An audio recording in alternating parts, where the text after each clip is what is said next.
Tuhan Yesus Kristus, kami siap mendengarkan firman Allah. Haleluya. Amin. Puji Tuhan. Mari kita buka Alkitab kita dari Injil Lukas pasal 22. Kita baca ayat 39 sampai ayat yang ke-46. Firman Tuhan pada pagi ini yaitu ayo berdoa. Apa saudara? Ayo berdoa.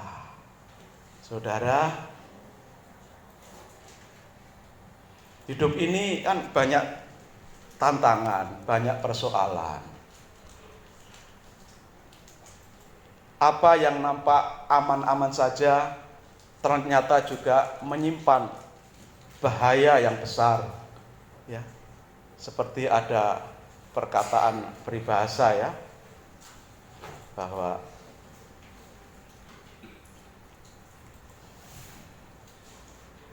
air tenang, apa saudara? Menghanyutkan.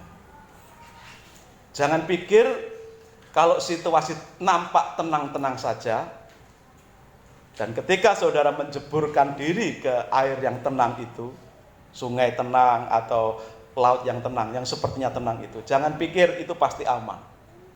Karena kadang-kadang ada arus bawah yang tidak disadari. Itu yang membuat kita terseret oleh arus air. Makanya ketika kita merasa sedang banyak uang, kita merasa posisi kita sudah aman-aman saja, kita merasa sudah tidak ada persoalan dalam hidup itu, tetap dibutuhkan kewaspadaan. Karena ada bahaya di setiap situasi hidup kita. Dalam situasi yang nampak tenang, aman, menyimpan bahaya yang jauh lebih besar kadang-kadang. Demikian juga dalam situasi yang kelihatannya tidak bagus, tidak ada uang, itu bagus tidak? Tidak bagus. Dompet kosong, kantong bolong, ya, ATM kosong, rekening kosong. Adanya rekening kredit card aja. Adanya rekening listrik saja. Adanya itu yang terisi karena belum terbayar. Kan kalau belum terbayar belum nol kan? Kalau sudah terbayar baru nol, sudah dibayar, kan gitu. Situasi sakit, ya, yang nampak tidak enak itu ya sering kita alami. Jadi situasi yang nampaknya aman-aman saja, tenang-tenang saja, maupun situasi yang jelas-jelas memang tidak enak bagi kita kalau kita rasakan. Itulah cobaan hidup, godane urip. Itulah cobaan hidup, itulah persoalan hidup yang harus kita hadapi. Senang atau tidak senang, mau atau tidak mau, harus kita hadapi. Siapa yang punya masalah? Biarin ada masalah. Apa begitu saudara? Tidak punya uang, biarin saja tidak punya uang. Bentar lagi bayar kos-kosan, mau bayar pakai apa?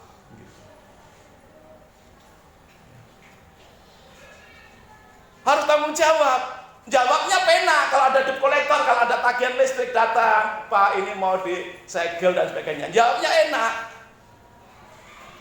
Tapi kan harus nanggung risiko. Kalau udah dibayar, listrik diceklek, diisolasi. Kadang setelah isolasi itu disegel, tambah segel yang dari timah itu, ceklek. Udah, mau apa lagi? Setiap kita punya masalah, bener nggak? Siapa yang nggak punya masalah di sini? Angkat tangan yang tidak punya masalah, saya mau berguru. Yang tidak punya masalah siapa? Angkat tangan. Tidak ada yang angkat tangan. Berarti semua punya masalah. Bermasalah juga. Ya itu dah. Cobaan itu.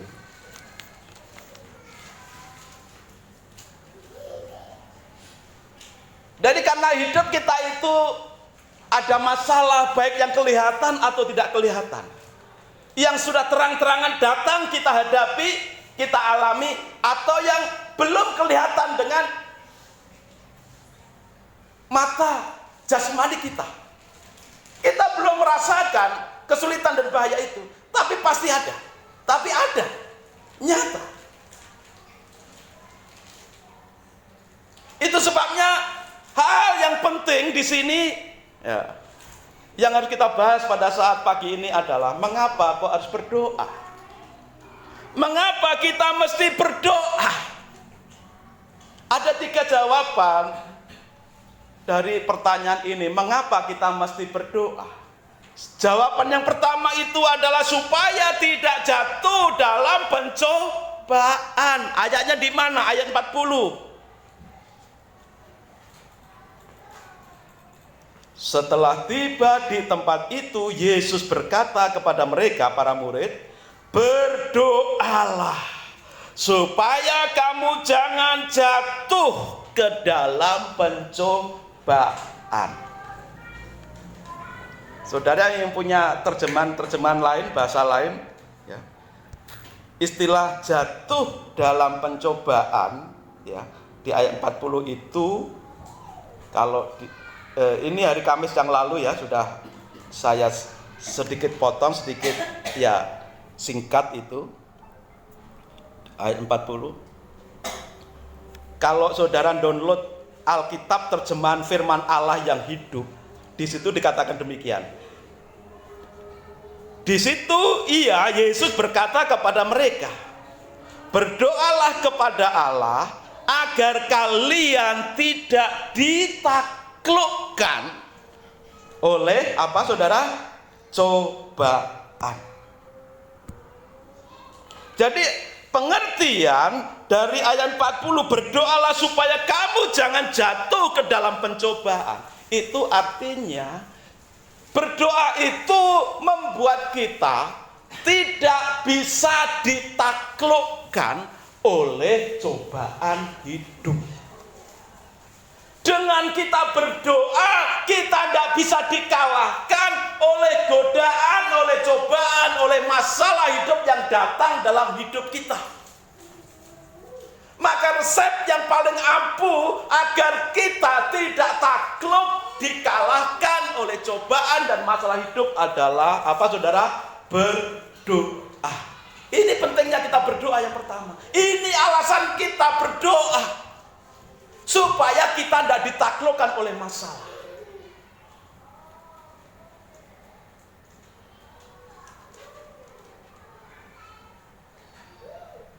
Banyak yang mengaku anak-anak Tuhan, pada akhirnya kalah, takluk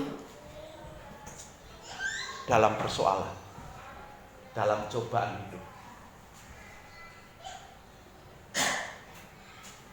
Ketika tidak punya uang, sudah berusaha tidak dapat juga, pada akhirnya ambil jalan pintas. Karena tidak punya uang, kebutuhan mendesak sekali, perlu harus ada.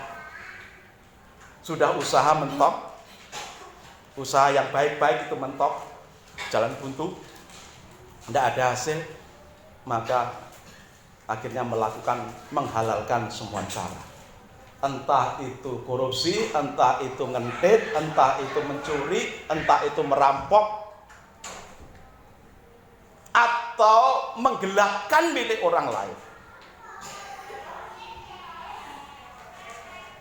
Perilaku yang menghalalkan semua cara ini, cara yang kotor-kotor dihalalkan ini untuk dapat uang, inilah yang dimaksud takluk dengan persoalan. Kalah dengan cobaan hidup.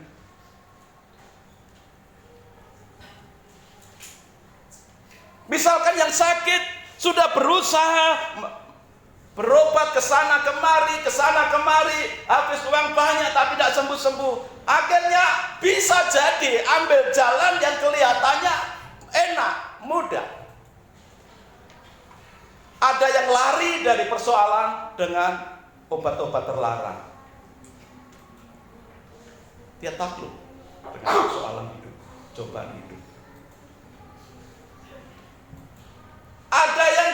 lari ke dukun, mau dikemperusi oleh dukun. Loh, kalau kita mau jujur, di sekitar kita banyak yang seperti itu, karena merasa berobat ke medis, berobat ke hal-hal tradisional yang herbal, mentok. Akhirnya cari yang mistik, yang gaib. Tapi lari yang gaib, tidak lari kepada Tuhan, larinya adalah takluk oleh dalam persoalan, dalam cobaan, lari ke dukun.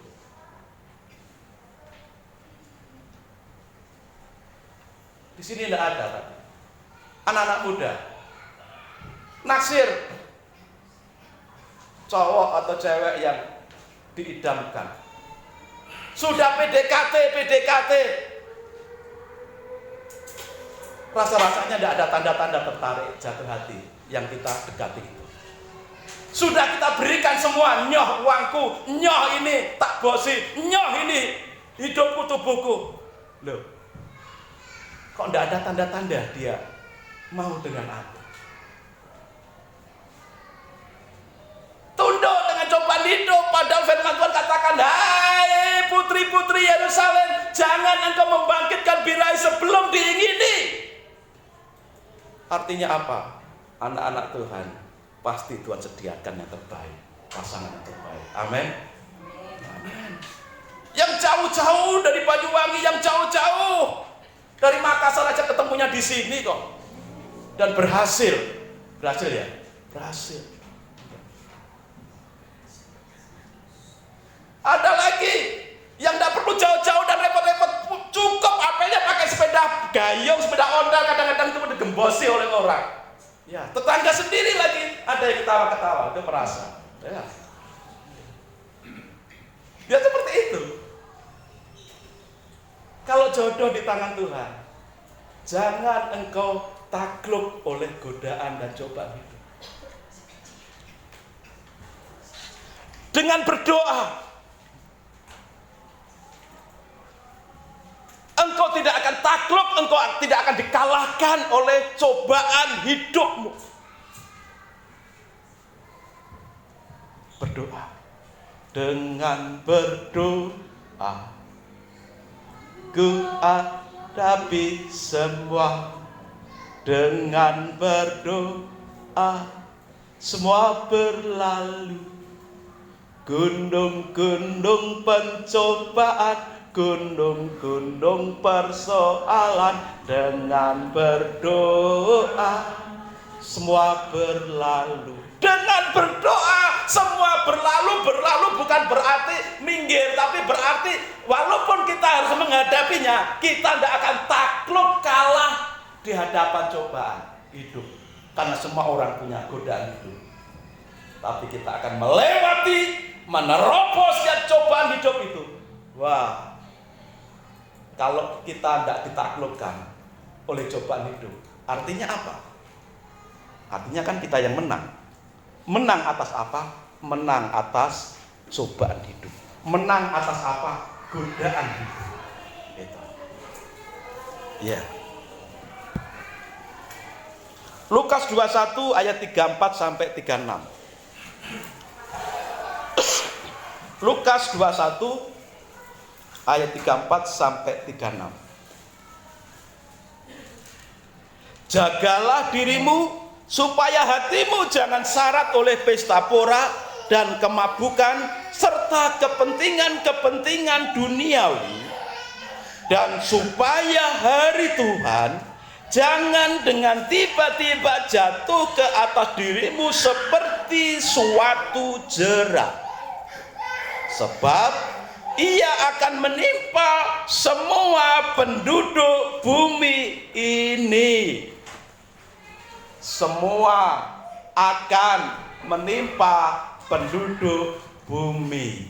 Cobaan hidup, godaan hidup, masalah hidup itu akan dialami oleh seluruh penduduk bumi sejak Bapak Adam dan Hawa sampai akhir langit dan bumi ini.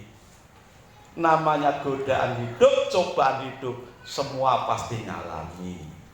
Lah contoh di sini ya, ini konteks dekatnya contoh di sini ini tentang kehidupan akhir zaman. Di akhir zaman ini orang akan senang dengan pesta pora, kemabukan dan kepentingan duniawi.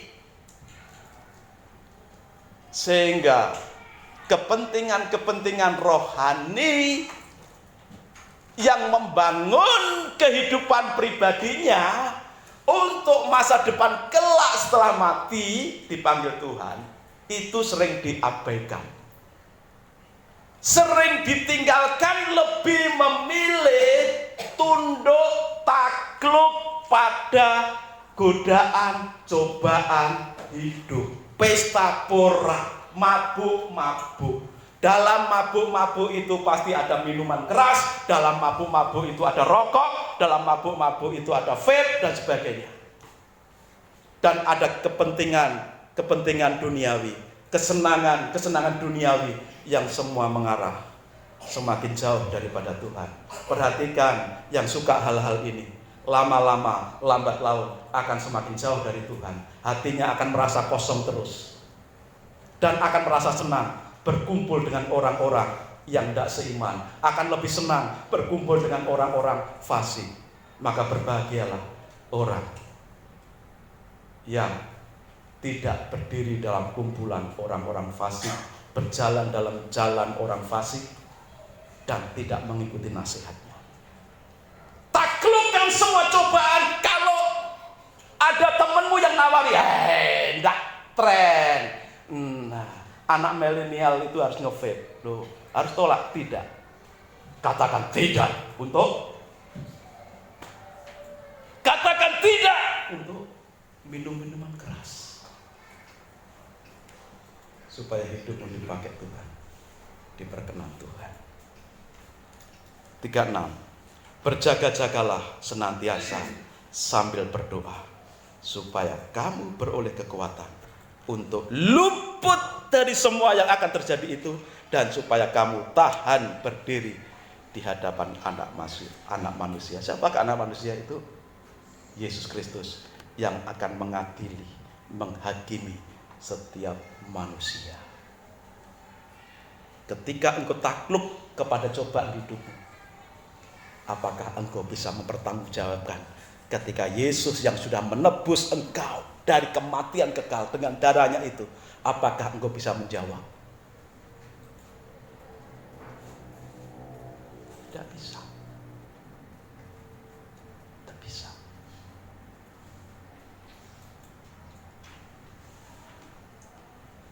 Itu sebabnya banyaknya cobaan yang pasti dialami oleh setiap orang. Bentuknya, jenisnya, bobot level cobaan itu masing-masing setiap orang itu berbeda-beda.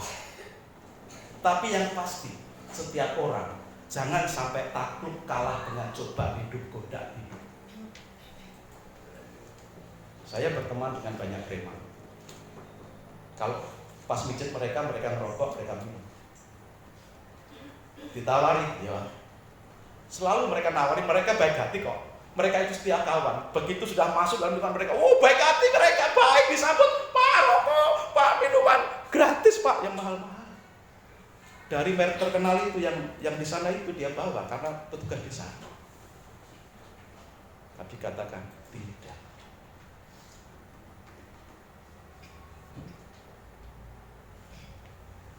Harus berani katakan tidak. Jangan takluk. Jangan takluk oleh cobaan itu.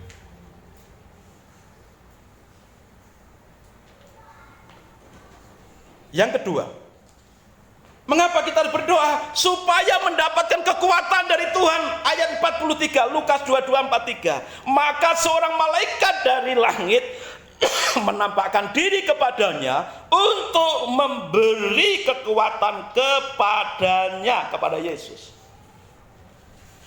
Dalam ayat ini banyak orang yang mempertanyakan, kalau Yesus Tuhan, kok perlu dia dikuatkan oleh malaikat? Ya. Kalau begitu Yesus bukan Tuhan, kata mereka. Berdasarkan ayat ini. Tapi saudara perlu dipahami dan perlu dimengerti bahwa Yesus itu Allah yang mengambil rupa seorang hamba manusia,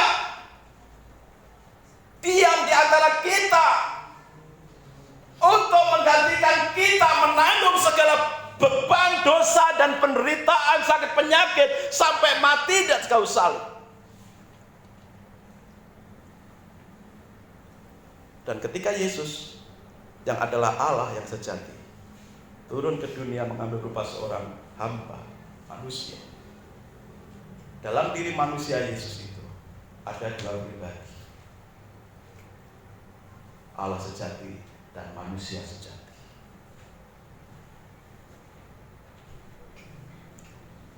Karena dalam diri Yesus ada dua pribadi, manusia sejati dan Allah sejati.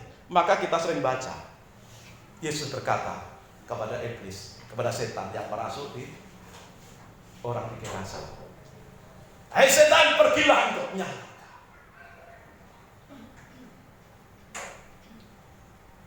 Menunjukkan otoritasnya atas kuasa-kuasa setan. Karena dia Tuhan, maka saat Yesus mati di kayu salib, seorang perampok yang ada di sampingnya berkata, "Yesus, kalau engkau berada di surga, jangan lupa aku." Itu sebabnya pada saat itu juga Yesus berkata, "Saat ini juga engkau bersama-sama aku di surga." Yesus punya kuasa memasukkan orang ke surga dan menolak orang untuk ke surga. Ini otoritas Yesus. Sepanjang sejarah dunia ini, tidak ada satu nama yang bisa melakukan hal-hal yang besar seperti yang Yesus kerjakan. Nabi mana yang bisa melakukan banyak mujizat seperti Yesus? Membangkitkan orang mati, menghentikan tofan, ombak, badai.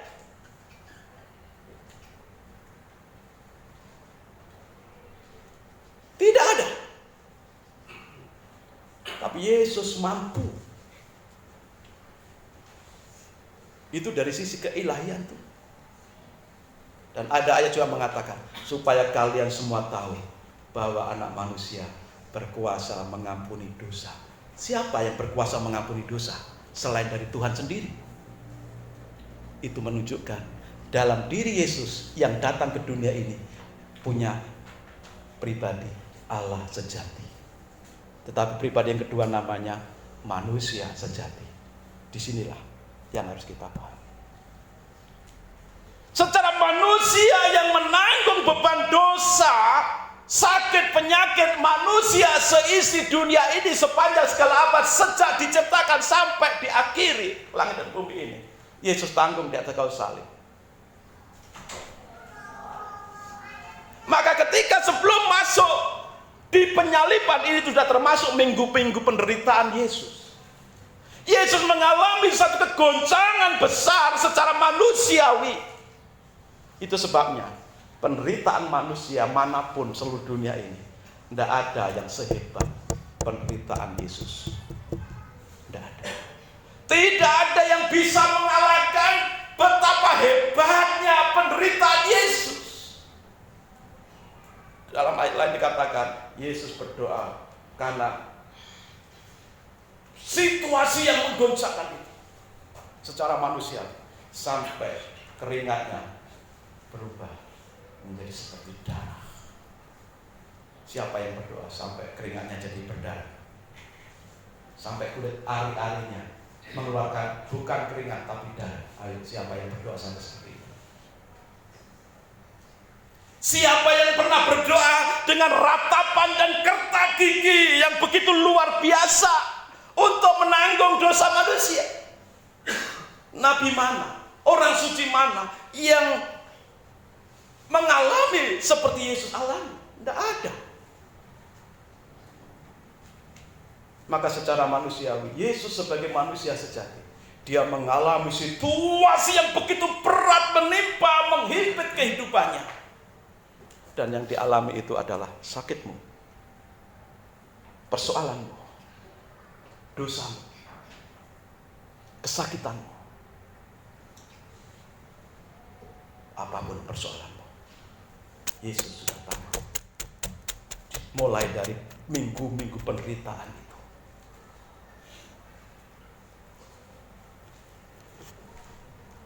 Yesus tanggung semuanya. Penderitaan Yesus tidak ada yang mengalahkan. Untuk apa Yesus menderita yang sedemikian hebat? Untuk saudara dan saya, supaya selamat. Karena saudara dan saya percaya kepada Yesus. Siapa yang percaya Tuhan Yesus? Siapa yang percaya Tuhan Yesus? Angkat tangan. Dosamu sudah diampuni.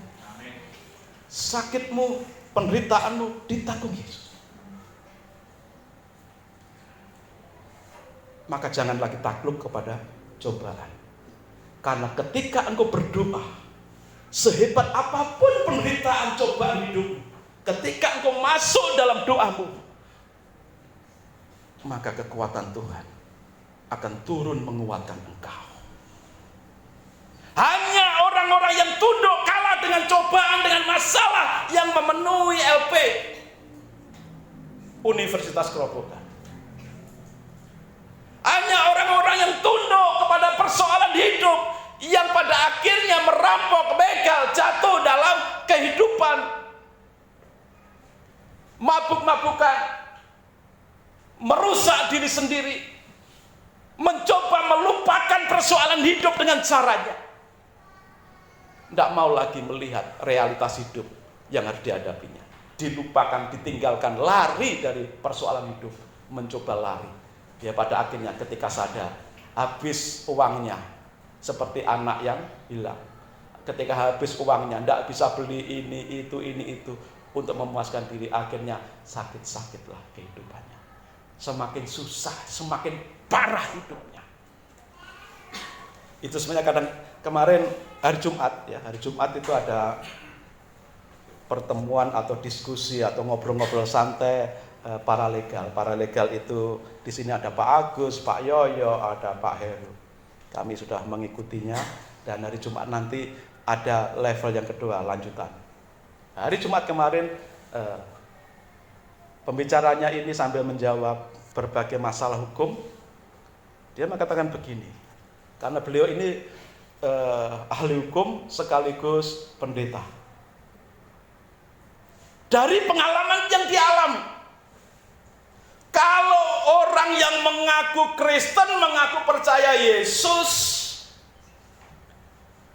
tidak mempan dinasihati dengan firman Tuhan, melalui khotbah, melalui renungan, melalui musik-musik rohani, tidak mempan dengan firman Tuhan, menolak firman Tuhan, tidak mau bertobat,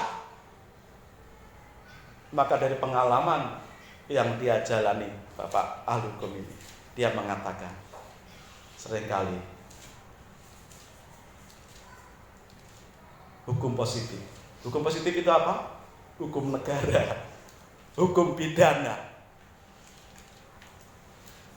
yang membuat dia nangis-nangis, kapok, bertobat setelah masuk universitas ya Kerobokan. Belum masuk aja udah minta tolong saya supaya saya tidak masuk. Loh, diingatkan firman Tuhan, tidak mau, tidak mempan, malah membenci hamba Tuhan pendeta yang mengingatkan, membenci teman-teman saudara seiman yang mengingatkan, malah menjauhi persekutuan. Makanya dari pengalaman Pak Zacharias ini, oh ternyata ada juga yang harus bertobat dengan hukum positif setelah ya terjadi peristiwa yang memalukan. Maka jangan sampai kita mengalami kepahitan yang double. Sudah hidupnya pahit, melarikan diri dari persoalan hidup, jauh dari Tuhan, akhir-akhirnya tambah double pahit, kuadrat pahit, pahit tambah pahit, tambah pahit, tambah pahit. Bah, suatu kesengsaraan, cobaan hidup yang ya bukan hanya pangkat 2, tapi bisa pangkat 4, pangkat 5, pangkat 10. tambah semakin berat. Maka berdoa. Ketika engkau menghadapi cobaan hidup, masalah hidup, berdoalah. Berdoalah. Berdoalah. Karena itu yang membuat engkau kuat. Malaikat Tuhan akan datang dalam hidupmu saat berdoa, memberi kekuatan rohani, memberi kekuatan batin, memberi kekuatan iman. Boleh engkau menangis karena tekanan hidup, persoalan hidup yang banyak. Boleh kalau engkau menangis, menangislah di hadapan Tuhan. Jangan menangis di mata hidup belang, itu akan dimangsa. Jangan menangis di hadapan orang-orang yang tidak seiman. Itu menjadi santapan yang empuk kalian. Tapi menangislah di hadapan Tuhan. Engkau akan mendapatkan kekuatan. Engkau akan mendapatkan kekuatan dari Tuhan dalam doamu. Saudara, sudah sekian lama saya keliling. Ya, dulu awal-awal saya share itu peta. Ya, setiap kali saya keliling, saya share di grup peta perjalanan malam. Sekarang tidak saya share. Walaupun tidak share, saya tetap jalan keliling. Ya, Ibu Putu bilang, doa kok setiap malam keliling. Ya, di saat umat Tuhan terlelap, harus ada yang berjaga kan. Entah orang sadar atau tidak sadar kita berdoa. Entah orang tahu atau tidak tahu kita berdoa. Supaya umat Tuhan dikuatkan. Supaya umat Tuhan dikuatkan.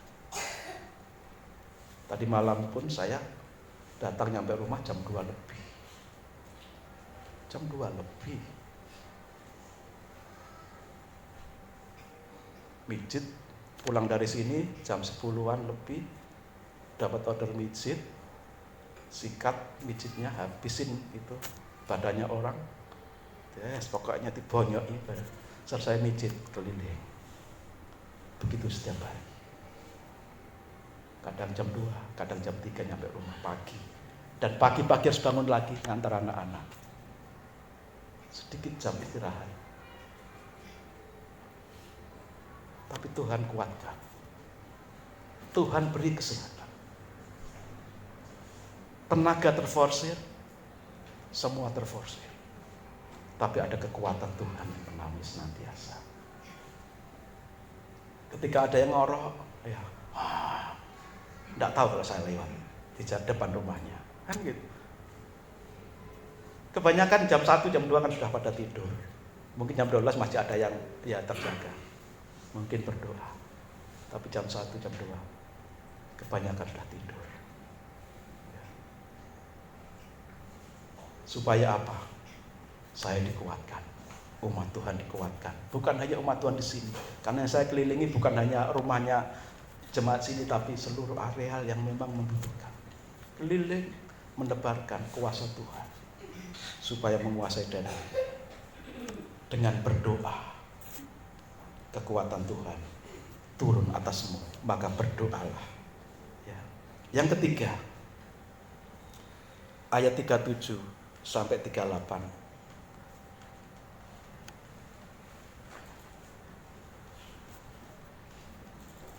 Dan Yesus membawa Petrus dan kedua anak Zebedius sertanya. Maka mulailah ia merasa sedih dan gentar. Lalu katanya kepada mereka, hatiku sangat sedih seperti mau mati rasanya. Tinggallah di sini dan berjaga-jagalah dengan aku. Kata berjaga-jaga ini diulang beberapa kali di perikop paralel ayat lain. Misalkan dalam Matius 26 ayat 40, di sana dikatakan juga demikian. Matius 26 ayat 40. Setelah itu Yesus kembali kepada murid-muridnya itu dan mendapati mereka sedang tidur. Dan Yesus berkata kepada Petrus, tidakkah kamu sanggup berjaga-jaga 1 jam dengan aku? Ya, Matius 26 ayat 37 sampai 38 disambung Matius 26 ayat 40. Ya, perikop paralel ya dari Lukas 22 tadi. Tidak sanggupkah engkau berjaga-jaga dengan aku? Tinggallah di sini, berjaga-jagalah dengan aku. Yesus mengajak murid-muridnya berjaga-jagalah dengan aku. Yesus mengajak jemaat GAJ Bethlehem untuk berjaga-jaga dengan Yesus. Berjaga-jaga. Kadang-kadang kita kalau mau tidur kan begini. Tuhan, aku mau tidur, jagailah aku Tuhan. Kan gitu ya. Supaya besok bangun pagi dengan sehat, dengan kuat, dan aku bangun pagi sudah ketemu dengan berkat Tuhan yang banyak. Kan gitu saudara.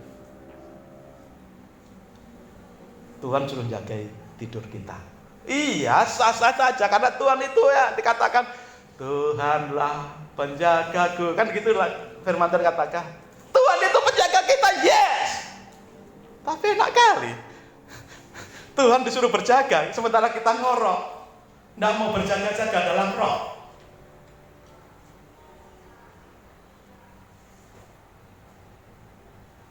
Tuhan menghendaki, yes, tugasnya Tuhan, tanggung jawab Tuhan itu menjagai setiap orang percaya, seperti orang tua menjaga, memelihara anak-anaknya dari berbagai bahaya dan bencana. Tetapi Tuhan mau kita juga belajar dewasa. Kalau kita masih anak-anak rohani, kanak-kanak rohani, ya oke lah. Tapi sebagai orang dewasa rohani, ayo berjaga-jaga bersama dengan Yesus.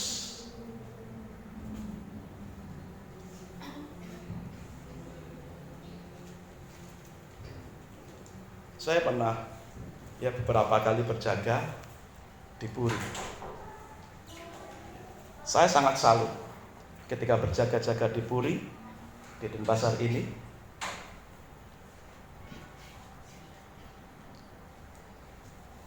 Itu sang raja atau anaknya yang sekarang menggantikan, itu turut berjaga-jaga dengan kita. Kadang-kadang ngemil, minum kopi yang sama-sama dibuat, bersama-sama dengan kita, ngobrol enak kesana kemari. Kita jaga di lokasinya. Harusnya kan dia bisa tidur nyenyak. Tidak. Dia juga menemani kita sampai batas kekuatannya. Setelah ngantuk ya pulang. Dia berjaga, beliau berjaga, kita juga berjaga. Sama-sama berjaga-jaga.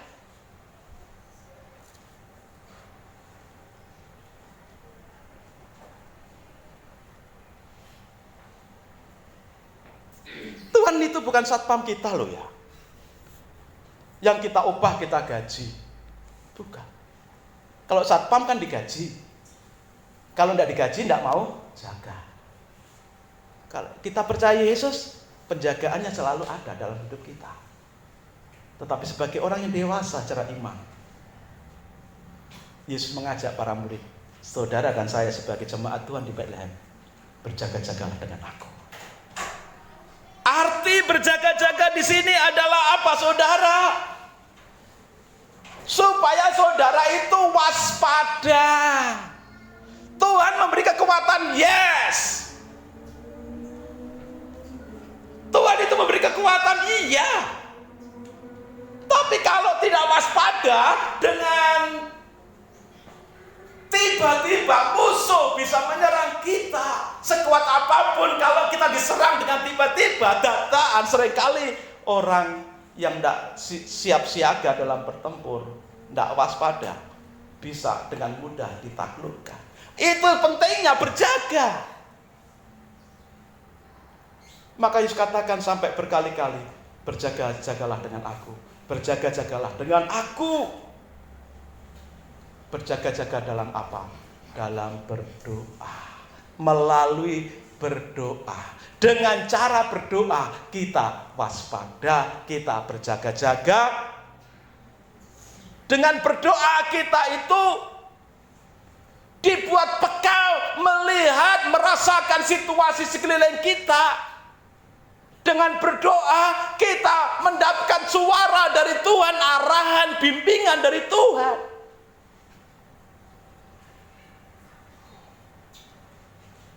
Minggu lalu kita belajar, salah satu poin yang kedua adalah Daud bertanya kepada Tuhan dalam doa. Sehingga apapun siasat musuh, Daud bisa patahkan. Karena apa? Tuhan memberikan komando. Kalau Daud tidak bertanya dalam doa kepada Tuhan, maka Daud akan ambil cara apapun sesuai pengalamannya, tapi belum tentu menang. Tapi dengan cara Tuhan dan dengan kekuatan Tuhan, Daud menang. Sehingga dikatakan, Baal Perasim, Tuhan bersama aku menerobos musuh. Tuhan melalui aku menerobos musuh. Saudara dan saya pun dengan berdoa bisa menerobos cobaan hidup, mengalahkan cobaan hidup. Saudara sebagai pemenang, bukan sebagai orang yang kalah. Yakobus 1 ayat 12. Yakobus 1 ayat 12. Berbahagialah orang yang bertahan dalam pencobaan, sebab apabila ia sudah tahan uji, ia akan menerima mahkota kehidupan yang dijanjikan Allah kepada barang siapa yang mengasihi Dia. Setiap umat Tuhan yang tahan uji, tahan cobaan, bertahan dalam cobaan, artinya apa? Tidak tunduk sampai Tuhan datang, maka mahkota kehidupan kekal akan menjadi bagian saudara dan saya. Maka bertahanlah, jangan kalah dengan cobaan hidup, godaan hidup, supaya engkau dapat mahkota. Bagaimana supaya bisa bertahan, bahkan bisa menang atas cobaan hidup? Bangunlah kehidupan berdoa. Bangun kehidupan doamu. 2 Petrus 2 ayat 9.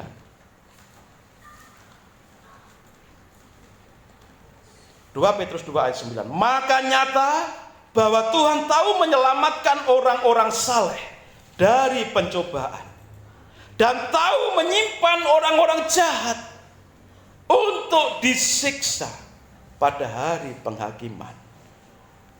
Bagian A menyatakan nyata, nyoto, real, terbukti bahwa Tuhan tahu menyelamatkan orang saleh dari cobaan. Maka doa-doamu tidak akan berlalu begitu saja. Doa-doa orang percaya tidak akan masuk telinga Tuhan kiri, keluar telinga Tuhan di kanan. Doa orang percaya akan masuk di telinga Tuhan, lalu Tuhan akan memutuskan sesuai dengan kehendak dan rencananya untuk saudara dan saya, supaya mengalami penyelamatan dari berbagai cobaan, bahaya, godaan hidup.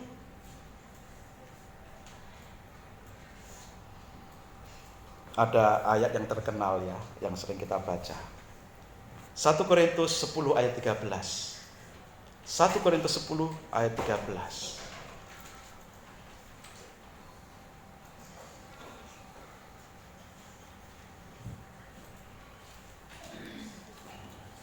1 Korintus 10 ayat 13.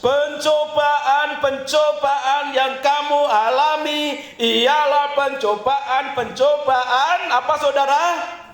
Biasa. Pencobaan yang saudara alami, yang seluruh dunia alami, sebenarnya itu biasa. Semua akan menimpa, akan dialami oleh seluruh penduduk bumi. Dan semua cobaan-cobaan itu biasa. Tidak ada yang luar biasa. Yang tidak melebihi kekuatan manusia. Manusia siapa? Manusia yang percaya. Manusia yang tinggal dalam Yesus. Manusia yang percaya Yesus. Kalau orang tidak percaya Tuhan Yesus, maka dia akan gampang takluk, tunduk, kalah dalam cobaan hidup yang adalah hanya biasa-biasa saja cobaannya itu. Sebab Allah itu setia, dan karena itu Ia tidak akan membiarkan kamu dicobai melampaui kekuatanmu. Jadi engkau yang beriman kepada Yesus, engkau diberikan kekuatan oleh Tuhan melalui doa-doamu, dan cobaan-cobaan biasa itu tidak akan melampaui kekuatanmu. Karena kekuatanmu kau dapatkan dari Yesus, dari Tuhan pencipta langit dan bumi ini. Kekuatan, kuasa yang kau miliki adalah kekuatan dan kuasa dari surga. Maka cobaan yang biasa-biasa tidak akan bisa mengalahkan orang yang percaya. Inilah keberanian iman kita. Minggu lalu kita sudah baca. Apa saudara? Siapakah yang dapat mengalahkan dunia? Siapa saudara? Iman kita.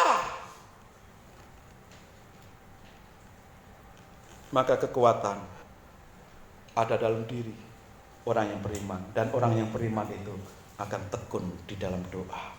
Pada waktu kamu dicobai, Yesus akan memberikan kepadamu jalan keluar sehingga kamu dapat menanggungnya. Loh, kadang-kadang kita tidak sabar menunggu jalan keluar yang Tuhan berikan.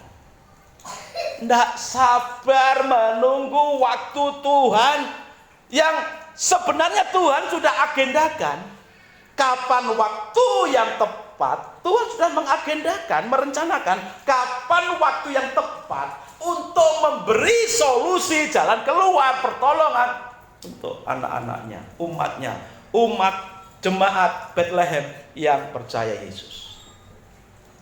Maka sabarlah menunggu di hadirat Tuhan di dalam doa-doamu. Jangan takluk dalam pencobaan, jangan kalah oleh cobaan hidup, tapi masuklah dalam hadirat Tuhan di dalam doa-doamu supaya engkau menang atas cobaan, supaya engkau beroleh kekuatan menghadapi cobaan itu, supaya engkau bisa selalu waspada bersama-sama dengan Yesus, berjaga-jaga sehingga engkau akan mendapatkan pertolongan pada waktunya. Karena apa saudara? Nyata, real, terbukti Tuhan tahu untuk menyelamatkan umatnya yang percaya. Ada amin saudara? Amin. Haleluya. Tuhan, semua dapat Kau lakukan. Apa yang kelihatan mustahil bagiku, itu sangat mungkin bagimu. Tak terbatas, tak terbatas kuasa-Mu Tuhan. Semua dapat Kau lakukan. Apa yang kelihatan mustahil bagiku, itu sangat mungkin bagimu. Di saat aku tak berdaya, tak berdaya, kuasa-Mu yang sempurna. Ketika ku percaya, mukjizat itu nyata, bukan karena kekuatan, namun Roh-Mu yang Tuhan. Ketika ku berdoa, mukjizat itu nyata. Di saat ku tak berdaya,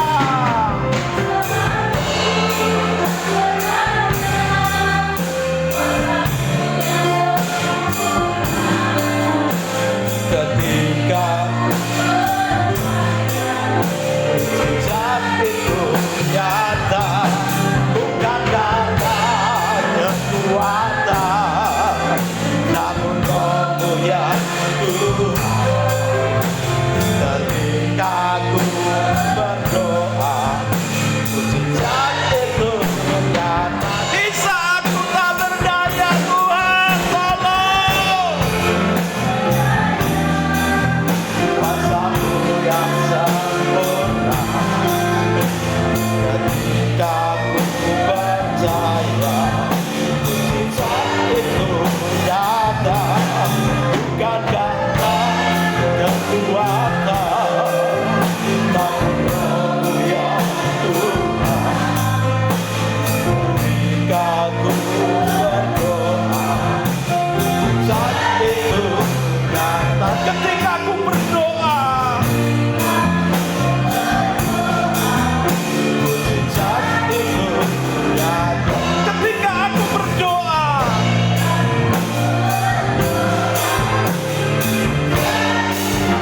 sekali lagi ketika aku berdoa,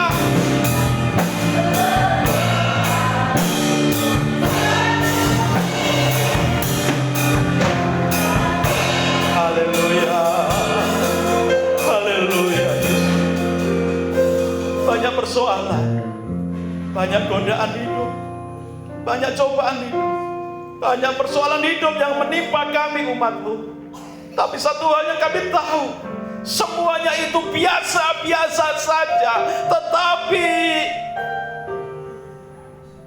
kekuatan yang Kau berikan bagi kami itu luar biasa, sehingga kami tidak tunduk takluk kepada persoalan, tetapi kami bangkit dan menang atas persoalan yang kami hadapi apapun itu. Karena Tuhan selalu memberikan kami solusi. Tuhan tahu menyelamatkan kami. Tuhan tahu cara menolong kami umat-Mu. Walaupun secara manusiawi itu sulit, tetapi Engkau selalu punya cara untuk menolong, menyelamatkan kami. Tidak ada yang sulit, tidak ada yang mustahil bagi-Mu. Semua mungkin dan sangat mungkin. Semua bisa, karena Engkau adalah Tuhan yang Maha Kuasa. Di dalam nama Yesus Kristus.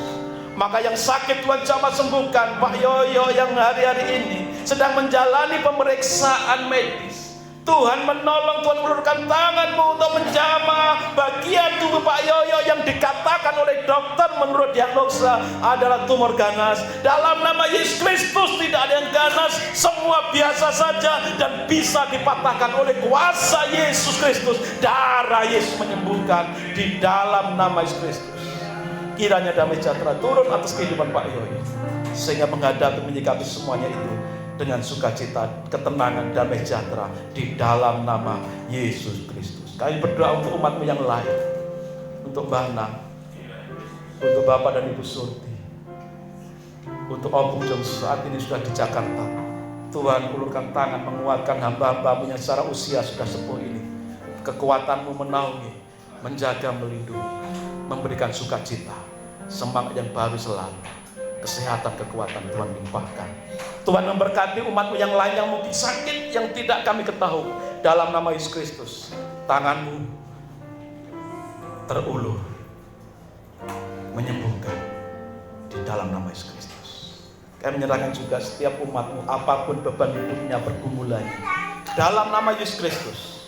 Ketika kami datang mendekat kepada Tuhan dalam doa, memenuhi undangan Tuhan, marilah kepadaku hai engkau semua yang letih lesu dan berbeban berat, aku akan berikan kelegaan kepadamu. Maka kami umat-Mu datang kepadamu di dalam doa-doa kami Tuhan, dan kami percaya Engkau sudah menjawab setiap pergumulan doa kami. Engkau sudah jawab, sehingga kami mengalami kelegaan, kelepasan, ketenangan di dalam nama Yesus Kristus.